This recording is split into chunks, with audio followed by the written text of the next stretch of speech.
Swayam Prabha. Digital India. Educated India.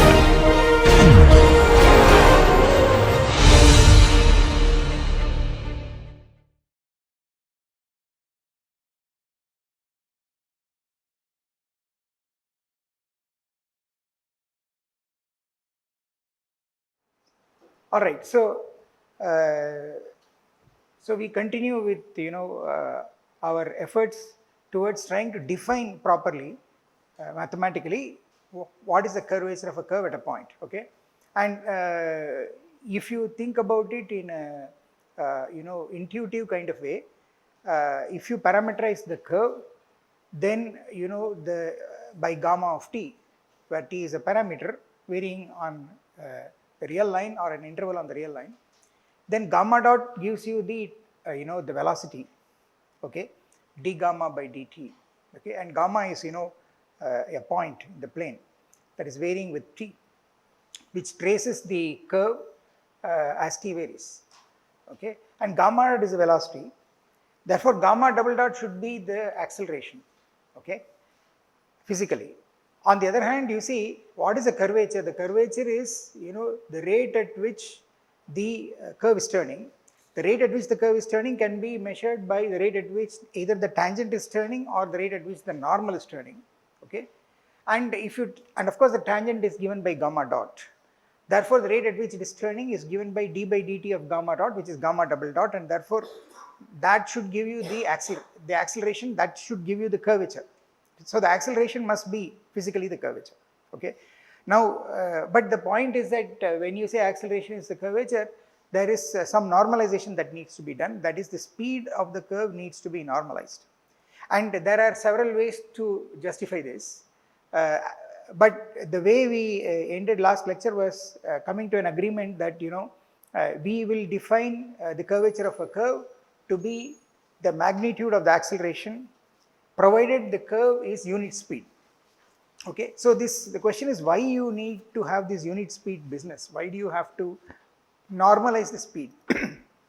And I was trying to explain a couple of inputs. So from physics, if you take uniform circular motion, suppose there is a particle which is moving. Suppose there is a particle that is moving along a circle. So you see, so you have this, you have this particle that is moving in this circle like this, okay, and assume that it is uniform circular motion. Then you know from physics that the centripetal acceleration is v squared by r, where v is of course the uniform speed, and the uniform speed at every point on the circle is measured tangential, okay. The velocity is tangential, but I am taking only the magnitude, and I am considering that to be v, okay, which is uniform, and this is moving in a circle of radius r, okay. Then the centripetal acceleration is v squared by r. You know that acceleration is always directed towards, for the particle it is always directed towards the center of the circle, and that is because the particle needs to be continuously pulled towards the center of the circle for it to remain in a circular path. Without that, the particle at any point is likely to go off tangent, okay. So but you have this formula v squared by r, and if this is supposed to give you the curvature, okay, then you see for a circle of radius r, the curvature is a reciprocal of the radius, therefore it is 1 by r. But you see, I want v squared by r to be 1 by r, therefore I have to make v equal to 1. So the input from uniform circular motion is that if you want acceleration to give you curvature, then you must take unit speed, okay. That is one point of view. Then the other point of view that I gave you was also, why is it that you want speed to be normalized when you measure curvature? It's because of physical perception. If you travel this a circular track of fixed radius with different speeds, then you will the ease of turning will be different, and if you want the ease of turning to measure curvature, then the speed has it affects that perception. Therefore, it's better to have uniform speed if you want to get a correct perception of curvature. All right. Now I want to also say, let me just recall we made this definition. You take a regular curve, that means a regular curve means it is parameterized by a regular parameterization, and of course regular curve of course means that gamma dot should never vanish, okay, that velocity vector should never vanish. I gave motivation as to why that should be true last time, okay. And of course this condition that gamma dot never vanishes is kind of is already implicit in this condition that gamma has unit speed, because the speed is just norm of gamma dot. Gamma dot is the velocity, its modulus, the length of the velocity vector, the norm of gamma dot is your speed, and saying that is equal to 1, if norm gamma dot is 1, then gamma dot can never vanish. So it is regular, okay. Therefore, you take a regular parameterization, with this extra condition that the speed is 1, unit speed curve, and then you say that the curvature, the scalar curvature, that is nothing but it is just the magnitude of acceleration, okay. So you make this definition, okay. Now you see I wanted to give two other points of motivation in this direction as to why things should be unit speed, okay, and they are as follows. So some more motivation. So this is again for example, one is from physics, the other is from geometry, okay. So you see from physics, see, the idea is that what is the curvature of a curve at a point so you have a curve like this, and you are taking a point here, and then the curvature is so let me take a point where it is curved a little bit more. Let me take some other point. Let me not take this one. So you take a curve like this, and let me take a point here so that I can draw the circle of curvature pretty small. So at this point you have the circle of curvature, okay, and you have the center of curvature, and you have the radius of curvature, okay. And you see what is the idea is that when the speed is when the particle is moving on a curved path, at every point you are trying to approximate it to a circular motion, and at an instant at a point when you get the best fitting circle, that is the circle of curvature, its radius is the radius of curvature, reciprocal of that is the curvature.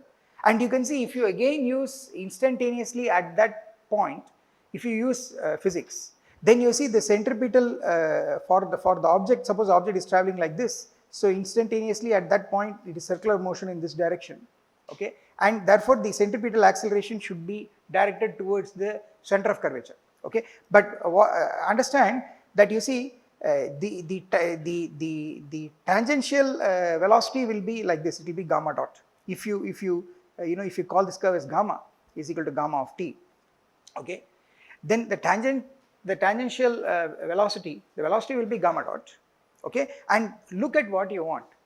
If you are going to go by this physics interpretation, at that point the acceleration should point towards the center of curvature. So actually this must be direction of gamma double dot.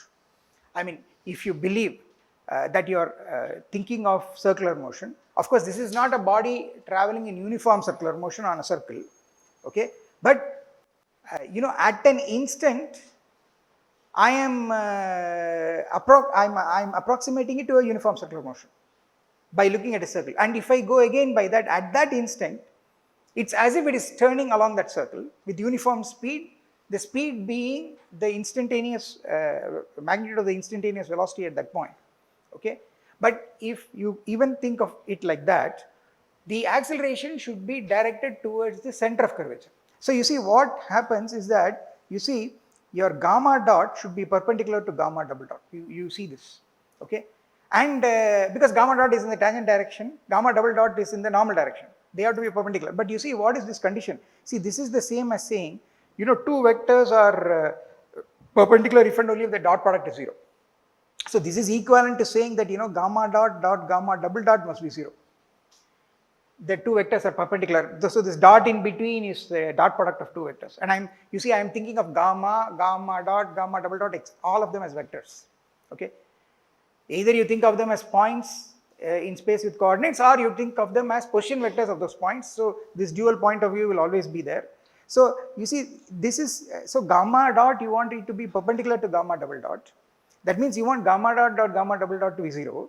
But you see, notice that this is the same as half d by dt of norm gamma dot squared. Because you see, what is this? This is actually equal to, okay, 1 by 2 d by dt. You see, norm square of a vector is just the dot product with itself. So this is d by dt of gamma dot dot gamma dot, okay.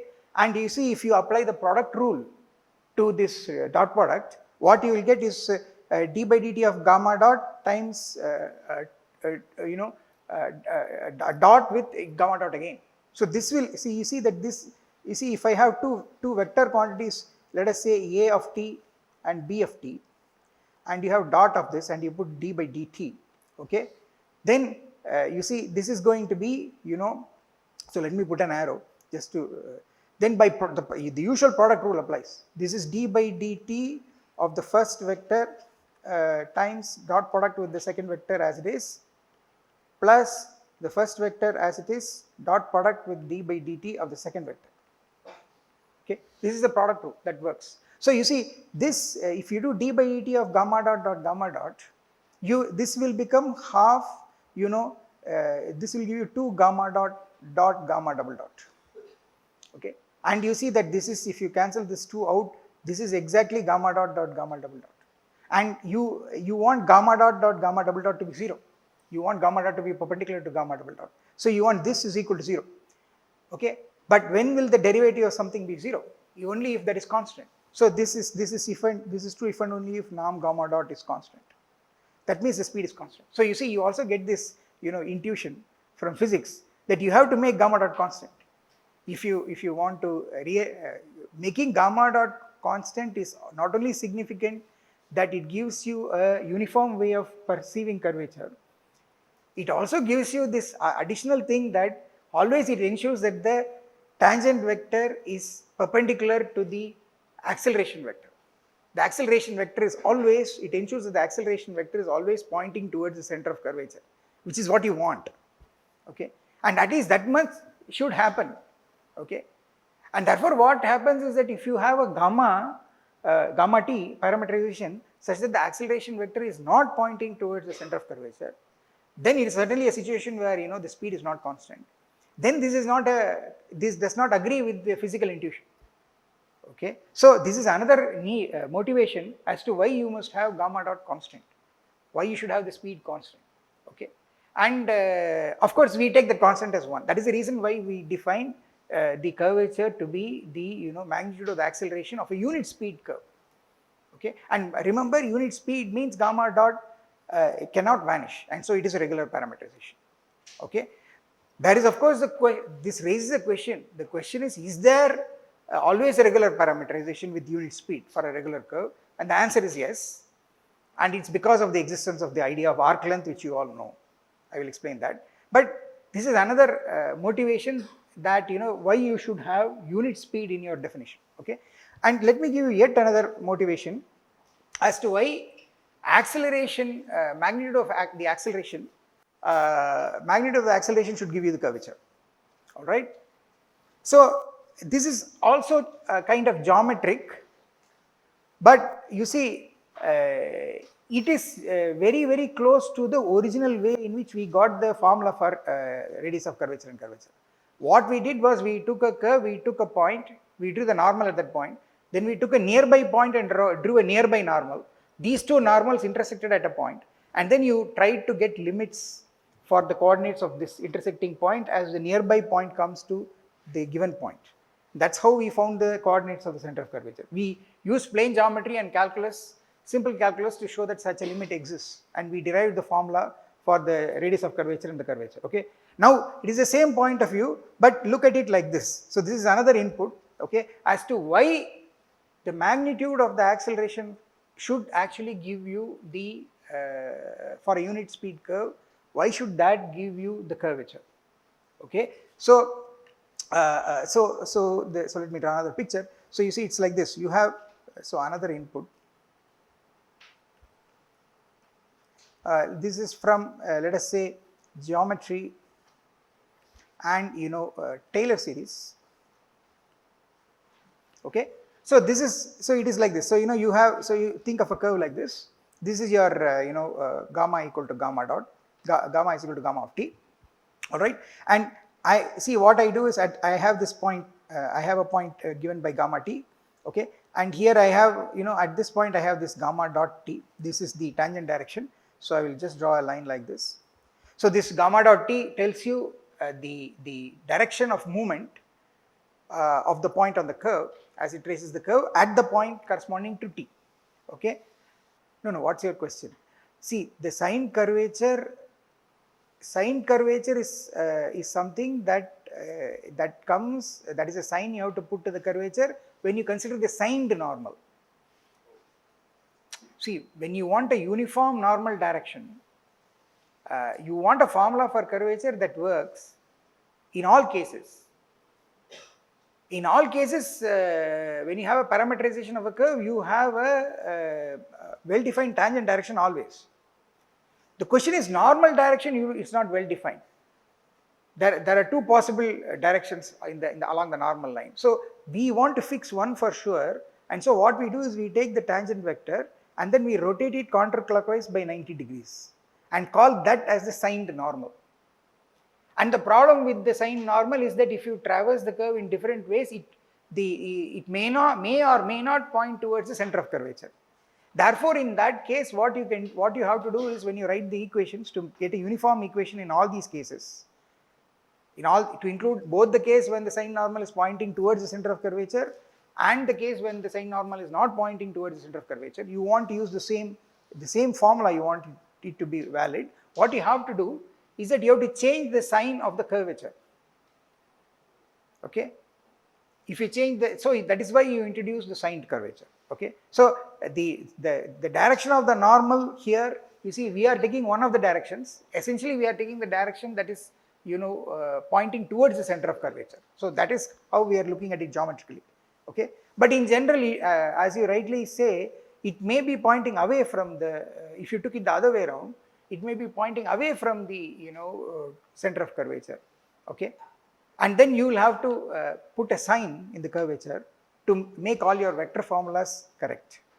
Okay, so at least in the physical, when you are looking at the physical intuition, I am only looking at always a pictorial situation where my normal is really pointing towards the center of curvature. Okay, that is just for intuition. All right, so you see, you take this curve gamma equal to gamma t, take this point gamma t, and there you have gamma dot t is the tangent vector. So this dotted line is a tangent line. Okay, and the normal line will be like this. So I have this 90 degrees, this is normal at t. Okay, this is a normal direction. All right, now what happens is you go to a nearby point and you have gamma of t plus delta t. Okay, that's a nearby point, and again at the nearby point I will have a tangent direction. So it will be gamma dot of t plus delta t. Gamma dot is just, the dot is apply d by dt to it. Take first derivative with respect to t. Okay, now you see, here I will get a normal, I will get a corresponding normal here. This will be the normal at t plus delta t. Okay, of course our original derivation was that we took the point of intersection of normal at t and normal at t plus delta t and then tried to find the limit of that point as delta t goes to 0. That gave this center of curvature. But let's not worry about that. Let's look at the following thing. You see, look at the change, look at the change in the movement of the curve. Okay, look at the change in the tangent direction measured along the normal direction. So at gamma t, this is the this is the tangent direction, okay, which is given by this dotted line. Okay, and you see what has happened is that at gamma t plus delta t, how much has the curve strayed away from its tangent direction, and try to measure how much it has strayed away from the tangent direction in the normal direction at gamma t, that is in the nt direction. So what you do is, at this point gamma t plus delta t, I will draw a line like this. Okay, and this line is parallel to the original normal. Okay, then you see that this distance. Okay, this distance is exactly the amount by which the curve has strayed away from the original tangent direction, okay, in the direction of the original normal. Okay, so let me repeat, this length here is the distance by which gamma dot t has strayed away, okay, or the curve has strayed away, okay, at t plus delta t along nt, along the original normal direction. So you see, either I can say gamma dot has strayed away or curve has strayed away. Okay, this is the distance by which the curve has strayed away. Okay, and believe it or not, the magnitude of this distance, if the curve is unit speed, then the magnitude of this distance that it is strayed away, that is also the curvature. That is also the unsigned curvature. Why is that? The clue, the clue is use the Taylor expansion. You see, so this is actually, this turns out to be the magnitude of acceleration at gamma t. Okay, and why is this true? See, go and look at the Taylor series. What is the Taylor expansion? Gamma of t plus delta t is gamma t. So I am writing out the Taylor expansion. It is gamma t plus delta t gamma dot t. Okay, plus I will get delta t squared by 2 gamma double dot of t plus epsilon delta t. Let me put some, not epsilon. Okay, so epsilon. All right. Or I'll put some, okay, so let it be like this. So you see, this is just your second order Taylor theorem. Okay, this is just the second order Taylor formula. And if you assume this epsilon is taken from 0 to 1, because this is t plus epsilon delta t is something, is a parameter lying between t and t plus delta t. So you see, you have t here. Okay, and you have t plus delta t here, and this epsilon t plus epsilon delta t will be somewhere here in between. Okay, if of course if you put epsilon equal to 0, you will get the left hand point, which is t. If you put epsilon equal to 1, you will get delta t, t plus delta t, and something in between. Okay, so this is the usual mean value theorem. This is the second mean value theorem. This is the second order approximation. And if gamma double dot is actually continuous, then gamma double dot value at t plus epsilon delta t can be written as gamma double dot value at t plus a quantity which goes to 0 as delta t goes to 0. So what you can write is, you can rewrite this as gamma t plus delta t is equal to gamma t plus delta t gamma dot of t plus, let me write, delta t squared by 2. This fellow can be written as gamma double dot of t plus some, I will put it as some delta times plus some delta, okay, where this, of course, let me say this delta depends on small delta t, okay, and with this delta of delta t going to 0 as delta t goes to 0.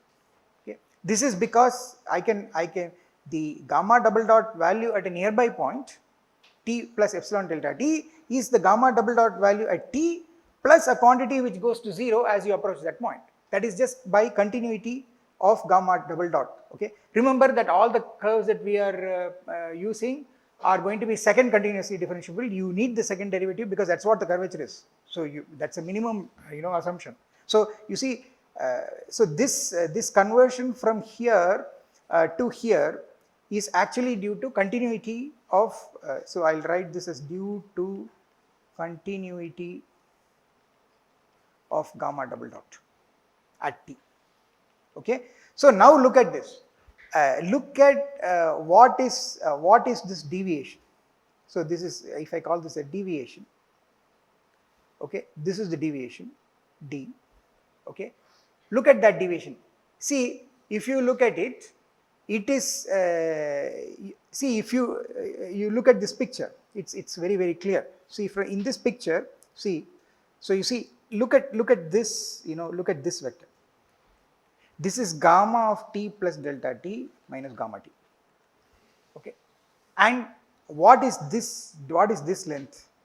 It is just the projection of this vector along this normal direction by definition. So if I want the deviation, I just take gamma t plus delta t minus gamma t and dot it with nt. Okay, so let's do that here. So deviation, so let me write this here. Therefore, deviation of the curve is going to be d.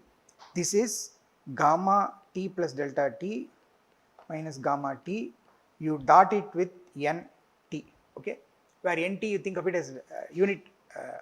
It need not be unit. You can think of it as normal vector pointing towards the center of curvature. Okay. Now look at this formula. Gamma t plus delta t minus gamma t is actually this expression now.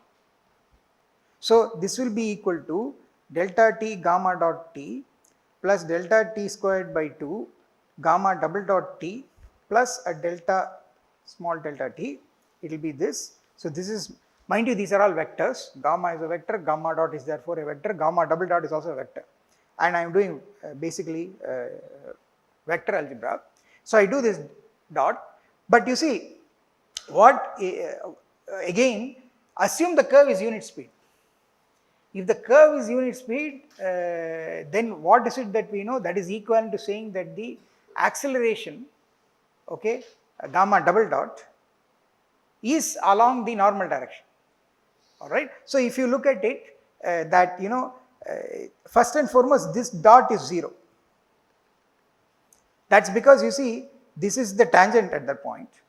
This is along the tangent direction. This is the normal at that point. Therefore, the dot product is 0. So the first term is gone. Second term, you see gamma double dot, if you take dot with nt, you will actually get only the magnitude of gamma double dot. If you take nt to be unit vector, that's because of the fact that if you take a dot product of a vector with a unit vector, you will get only the component in the direction of that unit vector. But here what has happened is, because it is unit speed, nt and gamma double dot are parallel. See, the unit speed ensures that the acceleration is along the normal direction. Therefore, gamma double dot and nt are in the same direction. Therefore, gamma double dot is the unit vector along gamma double dot direction is nt unit vector, nt dot, nt cap if you want. Okay. Therefore, if you dot it with the nt cap, you will only get the magnitude of gamma double dot. So what I want you to see is that this gives just norm of gamma double dot of t provided nt is taken the unit vector and curve is unit speed. Curve is unit speed which is equivalent, as I just now told you, to the fact that gamma double dot is parallel to nt. Okay. Therefore, what is the final calculation? What is the deviation of the curve? The deviation of the curve at t is exactly delta t squared by 2 norm gamma double dot of t, okay, plus I will get this the other term delta of small delta of delta t dot nt. Okay, I will get this. But you see, this term, the point is you want the behavior as delta t goes to 0. As delta t goes to 0, this term, this term dies away because that goes to 0. So what happens is that you will get, as delta t goes to 0, this just gives delta t squared by 2 norm gamma double dot of t. Okay, and you see this delta t by squared by 2 is just a part of the Taylor expansion. The significant term is only norm gamma double dot. Okay, so delta t squared by 2 tells you that it is the second order term, okay, in the Taylor.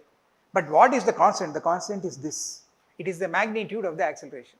So you see that the deviation of the curve at the point from the original tangent direction, okay, along the normal direction at that point is exactly measured by norm gamma double dot, which is the magnitude of the acceleration, and that is the curvature. Okay, and all this holds if the curve is unit speed.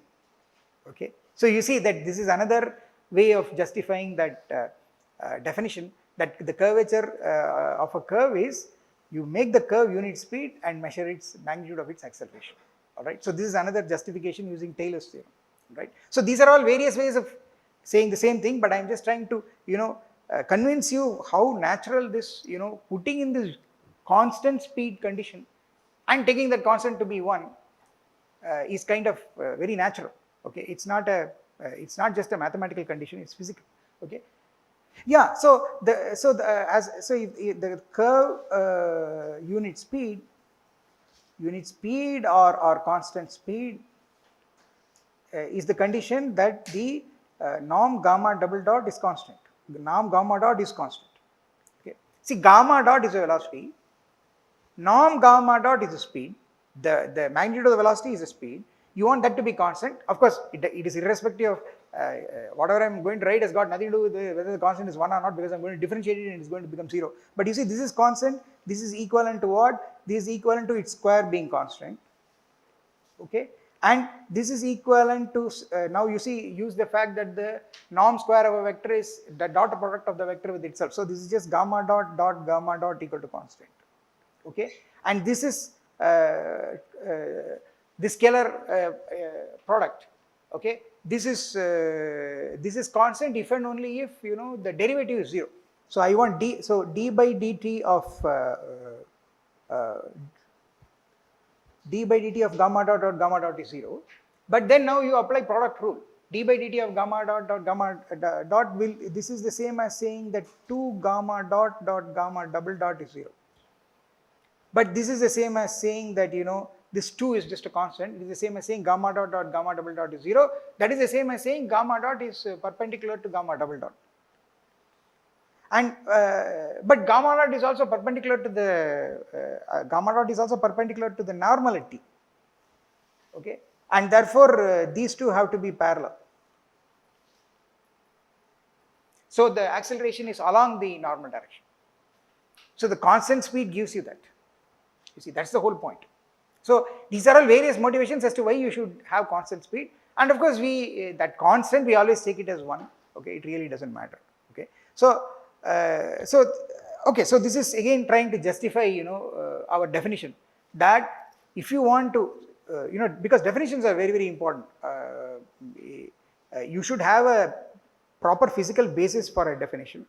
Okay, and the definition should be good if you look at it in many ways. Okay, and whether you look at it geometrically or analytically or mathematically or physically, it should make sense. Okay, so that's very, very important. You should analyze a definition like that. So this definition is correct. So our definition is, take a unit speed parameterization of the curve and simply take magnitude of the acceleration. That's your curvature of the curve. Okay, so it gives a very nice definition. Okay, so now you see, see, now the question is, now we come to another thing. So suppose you want to use that definition. I mean, what is the use of a definition? So there are two kinds of uses. One is, there is a theoretical use that you can use that definition to prove some results. There is also a more practical use, that the definition gives you a formula that you can use, for computation. Okay, so this definition of curvature should give you a formula. It should be able to give you a formula, but again, it's not so direct. All right. So there are again a couple of things I want to explain. See, the first thing is that there is already a condition in the definition that puts a little bit of doubt. See, what it says is, you take a regular curve, okay, and take a unit speed parameterization of that, and then measure the magnitude of the acceleration. That gives you the curvature. That's what the definition says. Now the problem is, suppose you have a regular curve. If you have a regular curve, we know that there is a regular parameterization. Okay, but what is the guarantee that there is a unit speed parameterization? See, you are saying, okay, take a regular curve with a unit speed parameterization. That means you are putting a condition. Not only that the parameterization must be regular, which is the condition that, the velocity vector gamma dot never vanishes. You want a parameterization gamma t of the curve, t a parameter, such that gamma dot t never vanishes. That is there, that is already given to you for a regular curve by definition. But What is the guarantee that you will be able to get such a parameterization for which the norm of gamma dot is 1 unit speed? Why should that exist? So the fact is that regularity is good enough to ensure that it exists. Okay, and this is a matter of what is called the one dimensional version of the inverse function theorem. Okay, so it's nothing but if you want to demystify it, it's just change of variable. The point is that you can make a change of variable which is change of parameter. That's why it's called reparameterization. You can make reparameterization and ensure that the speed is 1. If you have a regular curve, you can reparameterize it and you can ensure that the speed is 1. So I need to tell you something about this reparameterization business, because unless I ensure that this can be done for any regular curve, my definition is very restrictive. Okay, so that's what I'm going to go to next. So you see, so let me get to that. So you see, existence of regular parameterizations, regular unit speed parameterizations.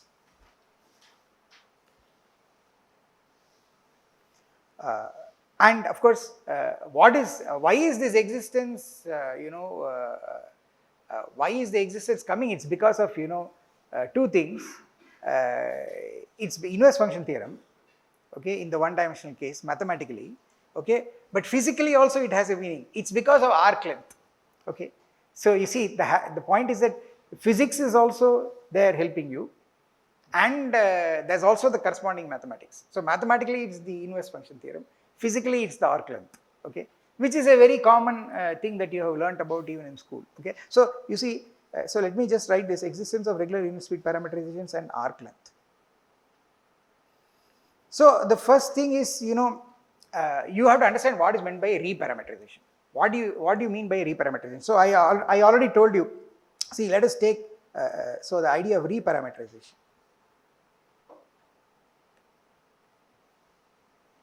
See, you already have this example. You have the parabola y squared equal to 4ax. So you see, it's so here is your so if this is your picture if you want, and the parameter is given from this is a standard parameterization that we learn in school. That is, you send t to at squared comma 2at. This is the usual parameterization, where so you see this is your gamma of t, and this is your x of t, this is your y of t. This is your parameterization. Okay, now what is this business of reparameterization? I change the parameter by it making a substitution of the variable. You see, this variable substitution is something that you are all very, very familiar with. For example, you do integration, if I give you integration, if you want to calculate the integral of something, okay, you make a substitution, you do integration by substitution, all right, and then it becomes easier. Okay, but the point is, you should not do it carelessly. If you do it carelessly, you will be in trouble. Okay, and there are rules for the substitution to be made. The basic rule is that the substitution should be first differentiably invertible.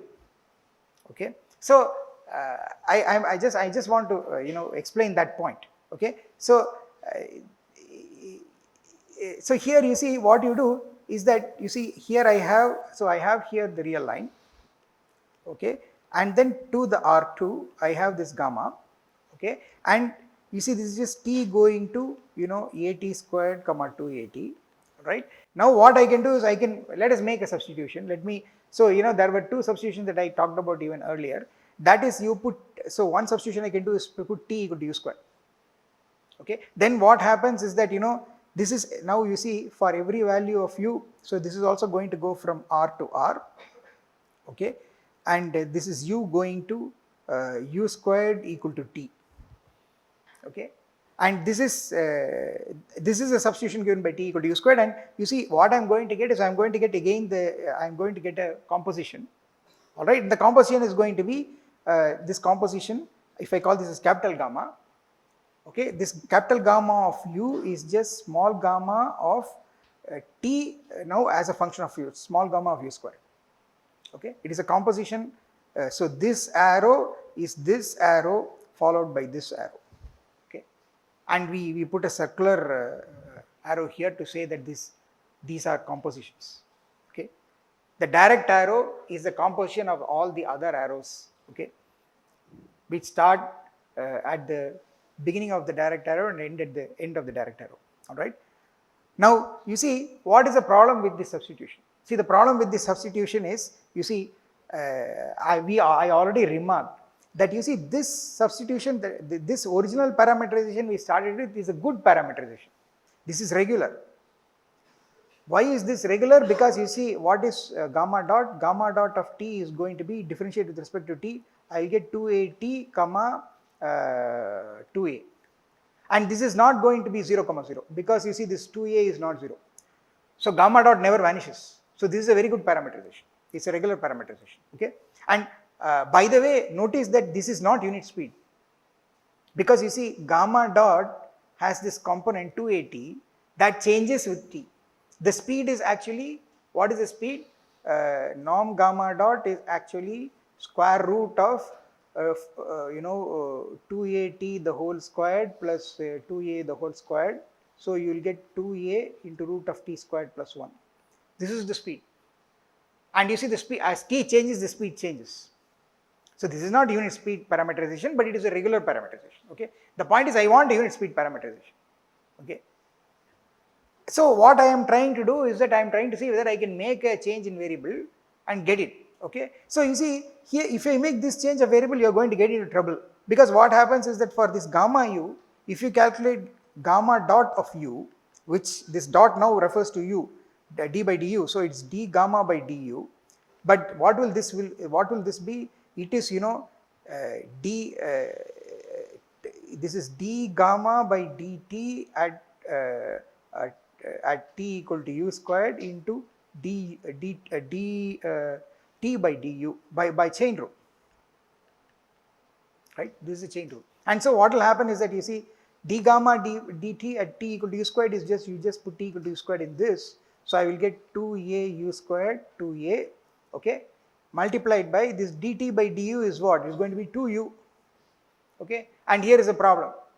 This is 0 at u equal to 0. So it's not regular, because capital gamma dot vanishes. So it's not a regular parameterization. Okay. And notice something else is also happening. When I put t equal to u squared, okay, the parameterization is the parameterization is a into t squared will become a u power 4. The other one will be 2a, t will become 2a u squared. So basically here this becomes, a u power 4 2a u squared. And you see, the problem with this is that it gives only the upper branch of the parabola anyway. You are not getting the lower branch. Okay. So there is one problem with that. But what is the main problem? The main problem is the following, that you see the problem is that this du by this dt by du is vanishing. Okay. You see that dt by du vanishes. That is why the capital gamma dot is vanishing, because of there is u term 2u that vanishes at u equal to 0. Okay. So look closely at this transformation, r to r. You are just sending u to u squared, which is your t. What is the problem with this transformation? First and foremost, the thing is that this transformation is not 1 to 1. Both plus and minus u go to the same u squared. So it's not 1 1. So plus or minus u both go to u squared. Okay. And the other thing is that, you see, if you the other problem with this transformation is that if you take derivative with, okay, then you are in trouble. So you see, so let me say the following thing: dt by du is d by du of u squared, and that is 2u, and that is 0. Okay. So you can see here already what is happening. The problem is that your change of variable, you are only changing the variable from u to t by putting t equal to u squared. This change of variable, and by the way, t is the parameter, so it's a change of parameter, which we call as reparameterization. You are trying to make reparameterization. Of course, why we are trying to do this is trying to get unit speed. But you see what is blocking? What is blocking is that this is not a one-to-one map, first and foremost. The second thing is derivative vanishes. Okay, the derivative vanishes is one issue, and it is not being one-to-one is another issue. Okay, and they are not independent of each other. The truth is that they are equivalent actually. The derivative not vanishing is the same as one-to-one actually, right? And the reason for that is if the derivative doesn't vanish, okay, then and the derivative is continuous, then on an interval the derivative is to be throughout positive or throughout negative. Okay, because if it is both on an interval, if it is both positive and negative, at somewhere it will vanish. So if it is the derivative is never vanishing, okay, on an interval, then the derivative has to be the same sign. It should be throughout positive or throughout negative. But you see, if the derivative is throughout positive, it's monotonically increasing function. If the derivative is throughout negative, it is a monotonically decreasing function. Strictly monotonically increasing or strictly monotonically decreasing is one-to-one. You see, automatically. Therefore, you see this derivative non-vanishing and this one they are the same. This is the inverse function theorem actually. So basically, you see how to get over this. You get over this by putting this condition. Whenever you make this change of variable, ensure that in both directions it's differentiable. Okay, first of all, it should be one-to-one so that it is bijective. Okay, so in both directions you have maps.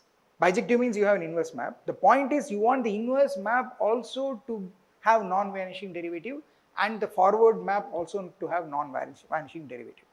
You put that condition. That is the right change of variable. Okay. So if you have done a course in multivariable calculus, you will see that what you do is that when you calculate area, two-dimensional integral area, what you will do is you will transform coordinates and use a 2/2 Jacobian, and you will check the condition that the Jacobian determinant does not vanish. Okay, and if you are doing a 3/3, if you do a triple integral, okay, then it's in 3 variables. What you will do is you will change those 3 variables to other 3 variables, and you will get a 3/3 Jacobian determinant, and you will ensure that that determinant does not vanish. Okay, so in all these cases, why are you doing this? To ensure that the determinant does not vanish. The idea is that you want the map to be one-to-one. You want the map to be one-to-one. Okay, and in fact, you also know that the modulus of the Jacobian determinant, that is the scaling of the measure. That is the measure that is the amount by which when you change the variable, the area, a small infinitesimal area gets scaled. Okay, and a small so you write dx dy is Jacobian du dv in 2 variables, or you write dx dy dz is Jacobian du dv dw. You write that when you make the change of variable. Okay, and the Jacobian determinant should not vanish. Okay, because if the Jacobian determinant vanishes, then the scaling in the area will or volume or measure will become 0. Here the Jacobian determinant is nothing but because there is only one derivative, there is only one variable. So it's just the modulus of the derivative, and the Jacobian determinant not vanishing, that condition is just that the modulus of that derivative not vanishing, namely the derivative should not vanish. So the moral of the story is, if you want a nice reparametrization, that is in the reparametrization, if you don't want things to go wrong, you put the condition that it should be a differentiably invertible change of variable. Okay, so this is the definition of a correct reparametrization. And what has happened is that by putting t equal to u squared, you are not you are messing it up by taking a map which is not one-to-one, and by also by the fact that the derivative is vanishing. That should not happen. Okay, so let me say one more thing. So let me say one more thing and then leave you. So I'll just write one more line. So the reparametrization should be differential